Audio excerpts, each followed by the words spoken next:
Bonjour, bienvenue à cette séance d'information sur la rémunération globale. Au cours de cette présentation, nous vous présenterons les avantages sociaux auxquels vous avez droit en tant qu'employé non syndiqué permanent. À titre indicatif, une copie de la présentation vous a été envoyée par courriel. L'objectif de cette formation est de vous présenter les différentes politiques qui composent vos conditions de travail, identifier les avantages pertinents reliés à votre situation personnelle et compléter les documents légaux qui serviront à finaliser votre dossier aux ressources humaines et à la paye.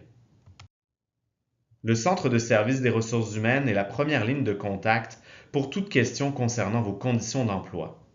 Vous pouvez rejoindre le centre de service par téléphone, du lundi au vendredi de 9 h à 16 h, ou par courriel à l'adresse info.rh@commercialvideotron.com.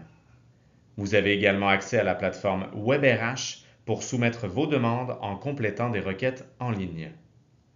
L'information et la documentation en lien avec les sujets qui vous seront présentés se trouvent dans l'intranet sous la section Employés.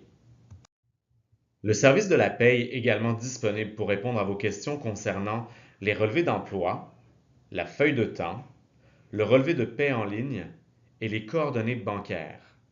Vous pouvez communiquer avec le service de la paye par téléphone ou en soumettant une requête par le WebRH. Pour votre information, le versement de votre paye est effectué aux 2 semaines les jeudis pour la semaine courante et la semaine précédente de la paye.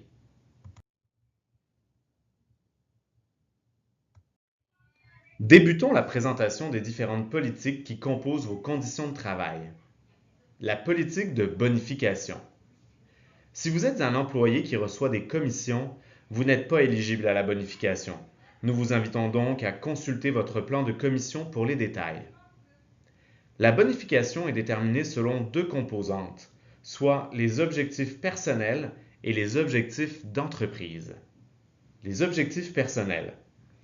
Ils sont déterminés en début de l'année par les employés et leurs gestionnaires.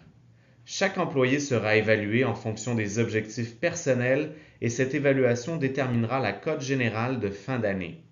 La période de référence du boni est du 1er janvier au 31 décembre. Les objectifs d'entreprise. Le calcul du boni dépend de l'atteinte des objectifs d'entreprise qui sont déterminés par le BAIA, soit bénéfice avant intérêts, impôts et amortissements. Si l'entreprise atteint ses objectifs financiers, tous les employés toucheront à la portion du boni selon la politique en vigueur. Pour connaître votre cible, vous devez vous référer à votre lettre d'embauche. Les participants embauchés avant le 1er juillet ont droit aux 2 composantes. Les participants embauchés après le 1er juillet ont uniquement droit à la composante BAIA et les participants embauchés après le 1er octobre ne sont plus éligibles pour l'année en cours. Le boni est versé au prorata des événements qui peuvent survenir dans une année, tels qu'une embauche, promotion, invalidité et ou un congé parental. Le boni est payable à la fin du mois de février. Pour votre première année de participation, l'éligibilité aux 2 composantes est déterminée en fonction de la date de l'obtention de votre statut d'employé non syndiqué permanent. Ces tableaux représentent les facteurs multiplicateurs associés aux résultats obtenus dans l'atteinte de vos objectifs personnels, ainsi que le résultat obtenu par l'entreprise. Le facteur multiplicateur lié à vos objectifs personnels sera déterminé en fonction du résultat obtenu lors de votre évaluation finale. Le facteur multiplicateur lié aux objectifs de l'entreprise sera déterminé en fonction de l'atteinte des résultats financiers obtenus par l'entreprise. Voici un exemple de calcul du boni pour un salaire de 60 000 $ avec une cible de 7,5 %.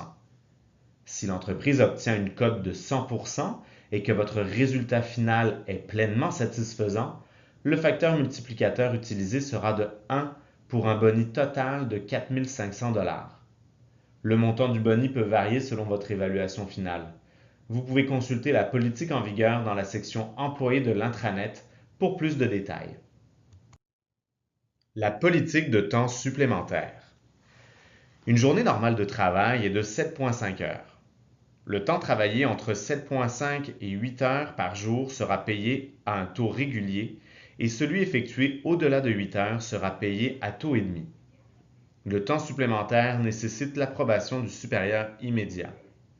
Le temps supplémentaire peut être payé ou banqué dans SAP.